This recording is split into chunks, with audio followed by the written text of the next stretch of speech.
నమస్తే అండి. గురజాల నియోజకవర్గానికి సంబంధించి ఎర్రబెల్లినేని శ్రీనివాసరావు గారు చంద్రబాబు నాయుడు గారు ఇచ్చిన హామీలు కంటే మళ్ళీ ఎర్రబెల్లినేని గారు కూడా కొత్తగా హామీలు ఇచ్చారనేసి వార్తలు అయితే బయటకు వచ్చాయి కదా, ఎంతవరకు వాస్తవం అంటారు?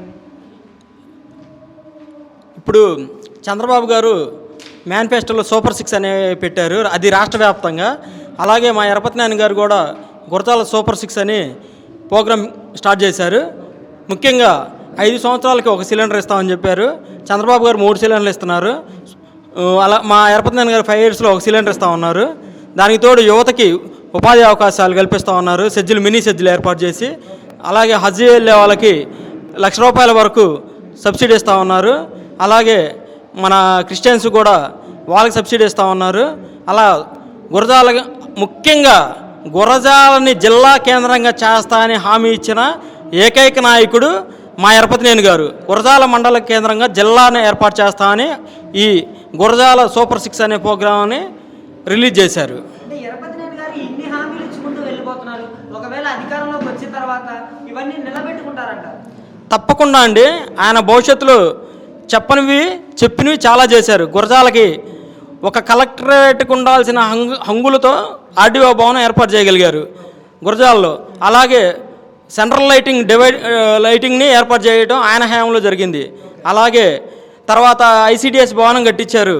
తర్వాత చుట్టుపక్కల చూసుకుంటే మీకు దయదలో ఒక బ్రిడ్జి కట్టించారు, గురజాలలో ఒక బ్రిడ్జి కట్టించారు. తర్వాత సబ్స్టేషన్లు కట్టించారు.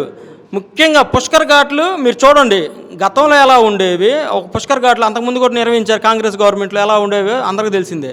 ఆయన పుష్కర్ ఘాట్లకి కొన్ని 100 కోట్లు పెట్టించి డెవలప్మెంట్ చేయించారు. దయద కానివ్వండి, గొట్టి ముక్కలు కానివ్వండి, ఇలా పుష్కర్ ఘాట్లు కానీ ఆయన చెప్పిన దానికంటే ఎక్కువ అభివృద్ధి చేశారు.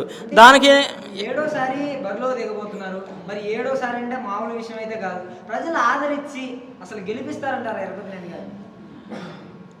ప్రజలు తప్పకుండా ఆయన ఆదరిస్తారండి. గతంలో వీళ్ళు ఇచ్చిన మోసపూరిత హామీలను నమ్మి ప్రజలు ఓట్లేశారు, కానీ ఆయన చేసిన అభివృద్ధి కానీ, ఆయన ఇచ్చిన సంక్షేమ పథకాలు కానీ, ఆయన పసుపు కుంకుమ అనే కార్యక్రమాన్ని రాష్ట్ర వ్యాప్తంగా ప్రాచుర్యం పొందడానికి ఫస్ట్ స్టార్ట్ చేసిన వ్యక్తి మా ఎర్రపతినేని గారు.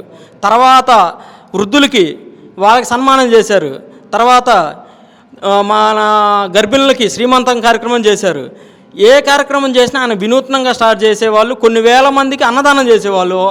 అయ్యప్ప భజన పెట్టేసి సాంస్కృతిక కార్యక్రమాలు చేసి కొన్ని వేల మందికి నియోజకవర్గ వ్యాప్తంగా అన్నదానం చేసే వ్యక్తి ఎర్రపతినేని గారు. ఏ సహాయం కావాలన్నా అర్ధరాత్రి తలుపు తట్టినా తనకి సహాయం చేయగలిగిన గుణం మా ఎర్రపతినేని గారిది. ఇది నియోజకవర్గం మొత్తం తెలుసండి, ఎవరికి తెలియదు కదా. కాకపోతే గత ఎన్నికల్లో ఏంటంటే ప్రజలు అపోహపడ్డారు, ఈ ప్రభుత్వం ఏదో చేస్తుందని ఒక అభూత కల్పన కల్పించి చేయటం వల్ల జరిగింది. కానీ ప్రజలు ఆయన వెంబటే ఉంటారు కూడా.